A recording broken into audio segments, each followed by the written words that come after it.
नमः शिवाय। ॐ वन्दे देवमापतिं सुरगुरुं वन्दे जगत्कारणं वन्दे पन्नगभूषणं मृगधरं वन्दे पशूनां पतिं वन्दे सूर्यशशाङ्कवह्निनयनं वन्दे मुकुन्दं प्रियं वन्दे भजनासनं च वरदं वन्दे शिवं शङ्करं। बोलिए उमापति महादेव की जय। ओंकारेश्वर भगवान की जय।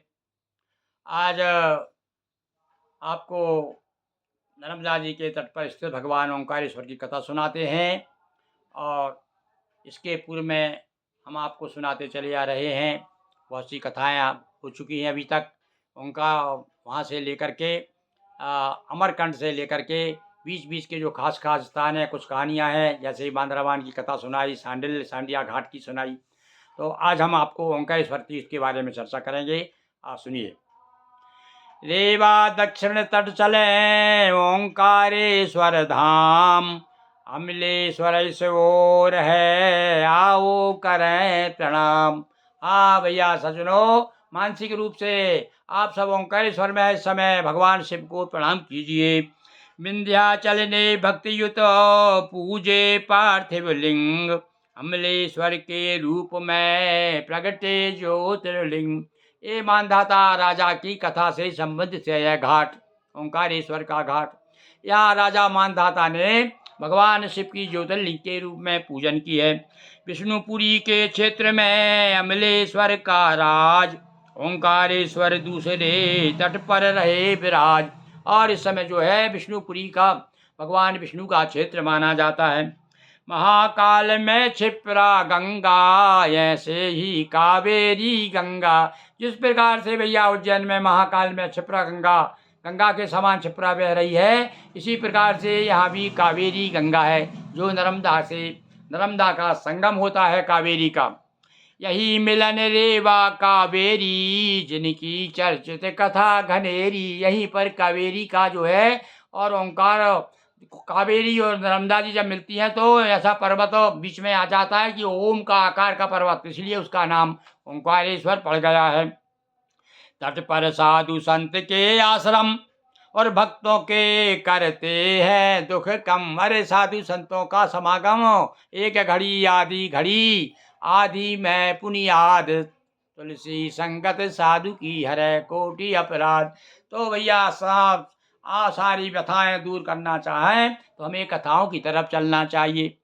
केरल से आकर श्री शंकर प्राप्त किए गुरु रेवा तट पर। हाँ, बड़ी प्रसिद्ध कथा है। और भैया विशेष रूप से ये वह स्थान है ओंकारेश्वर, जहाँ पर एक 8 वर्ष का बालक, 12 वर्ष तक, 8 और 12 वर्ष के बीच की उम्र रही होगी, और केरल से पैदल चल करके यहाँ आया। किसी ने बताया कि भाई तुमको यदि दीक्षा प्राप्त करना है, गुरु प्राप्त, तो गुरु मिलेंगे आपको, क्योंकि बड़े बड़े तपस्वी रेवा के किनारे यहाँ पर गुरु गोविंद पाद जो है यहाँ तपस्यारत थे, उनके गुरु थे। और यहाँ आकर के अपने गुरु को प्राप्त किया है। कौन ने? जगत गुरु शंकराचार्य ने। वो जगत गुरु का पद उनके गुरु ने यहीं पर उनको प्रदान किया। मतलब जो ज्ञान दिया, विद्या दी, तब तो जगत गुरु हुए वो। तो देखिए आप, ये महिमा नर्मदा जी की महिमा है कि यहाँ सारे संसार में जिनका डंका बज रहा है वो जगत गुरु, उनके गुरु भी रेवा तट पर निवास करते थे। ऐसी हमारी नर्मदा मैया है, जिस पर कृपा कर दे उसे जगत गुरु, विश्व गुरु बना देती है। तो अब उसकी कथा भी बड़ी प्रसिद्ध कथा है। तो कहते हैं कि पूछते पूछते शंकर बालक जो है आया, आकर के कहा कि भाई वो फलाने महात्मा से मिलना है। कहाँ? बोले वो तो गुफा में है, तपस्या कर रहे हैं, इंतजार करना पड़ेगा। बड़े बड़े लोग जो है, बूढ़े बूढ़े लोग इंतजार कर रहे थे। वो बड़े संत लोग गुफा के कि महाराज कब वो गुफा से निकले और हम दर्शन करें। उसी समय वर्षा काल आया और नर्मदा जी में बाढ़ आई। और बाढ़ एक कभी कभी इतनी भयंकर बाढ़ आ जाती है, नर्मदा जी अपना पाँव ऐसे पसारती है कि बड़ों को लील जाती। तो कहते हैं गुफा तक पानी आ गया था। सारे शिष्य घबरा गए। कुछ लोग कहने लगे गुरुजी को जगाओ, भाई गुरुजी को जगाओ। कोई लगा दे साहिब वो तो समाधि में है, वो नाराज हो जाएंगे, श्राप दे देंगे। तब शंकराचार्य जी ने कहा सुनो सुनो, रुको रुको। एक कलश बुलवाया और एक घड़ा बुलवा करके और दरवाजे पर रख दिया, काय के गुफा के दरवाजे पर, और हाथ जोड़ करके खड़े हो गए। और भैया आप लोग हे परिक्रमा वासियों, नर्मदा के भक्तों, हैं आप लोग जो प्रार्थना गाते हो, मालूम किसने लिखी है वो? कौन ने गाई है वो प्रार्थना? किसकी द्वारा रची है? वो है जगत गुरु शंकराचार्य। उन्होंने अपने गुरु को बचाने के लिए, उनकी रक्षा करने के लिए भगवती नर्मदा से प्रार्थना की, हे माँ, मेरे गुरु को वाँच नहीं आना चाहिए। हाथ जोड़ करके उन्होंने प्रार्थना की और गाया, सबिंदु सिंधु शुष्कला तरंग भंग रंजितम विसत्सु पाप जात जात कारिवारी सनयुतम कृतांत दूत काल भूत भीति हारी भर मदे तदीय पाद पंकजम नमामि देवी नर्मदे। मैया की जब प्रार्थना की तो सारा जल आकर के उसमें घड़े में सिमट जाता था, गुफा में नहीं गया। ऐसे चमत्कारी स्थान है भैया ओंकारेश्वर भगवान ओंकार की, नर्मदा जी की ऐसी कृपा है। तो बना हुआ अतिशय मन मोहक वाद्य जगत गुरु का ऐसे आप तो बड़ा स्मारक बन गया है, बहुत बड़ा। कहते हैं अभी हम तो जान ही पाए भाई, कहते हैं बहुत बड़ा स्मारक बन गया है शंकराचार्य जी का। और यही एक भ्रगपात पहाड़ी और जो थी मोक्ष प्राप्त की बाड़ी, एक पहाड़िया भी है वहाँ पर। और वहाँ तो कहते हैं लोग आकर के वहाँ से कूद जाते थे, कहते हैं मोक्ष प्राप्त हो जाएगा यहाँ मर जाएंगे तो। पहाड़ी पे से कूद कूद के मरते थे, पर कहीं अंग्रेजों के जमाने से उसको प्रथा को बंद कर दिया गया।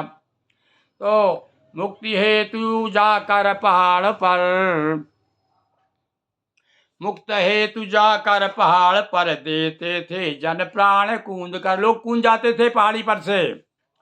रेवा तट पर ही बना राजमहल है एक, पग पग पर इस घाट पर मंदिर बने अनेक। और भैया तो नर्मदा के तट पर तो तेरे घाट सुंदर बने मातु मंदिर, हाँ, एक से एक मंदिर बने हुए हैं। एक और अब सुने कहानी जो इस कंद पुराण बखानी। ओंकारेश्वर के साथ साथ में एक कहानी और सुन लीजिए, स्कंद पुराण की कथा है वो। क्या है? एक नाम मान धाता, नाम मान दाता प्रमुख रविवंशी भूचाल, रविवंशी भूपाल। नाम मान धाता प्रमुख रविवंशी भूपाल, वहीं तपस्या रत रहा शिव जी हुए कृपाल। और राजा मानधाता की कथा जुड़ा हुआ है, मैंने पहले ही आपको बताया था। उन्होंने तपस्या की भगवान शिव की। हो प्रसन्न प्रगटे भगवाना, कहा भूप मांगो वरदाना। यदि प्रसन्न हो मुझ पर शंकर, करे निवास सदैव यहीं पर। दप को शिव इच्छा वर दीना, ज्योतिर्लिंग प्रगट तब कीना। जुड़ा तभी ओंकार संग मानधाता का नाम, यहाँ करें जो अर्चना होते पूरन काम। बोलिए नर्मदा मैया की जय। ओंकार मानधाता के नाम से प्रसिद्ध हो गया स्थान। देखिए भगवान शिव ऐसे कृपालु है, मानधाता ने जब तपस्या की और उसके बाद में उसे प्रसन्न होकर के भगवान ज्योतिर्लिंग के रूप में प्रकट हुए। तो बोलिए ओंकारेश्वर भगवान की जय। हर हर नरमदे हर, हर हर महादेव शंभो।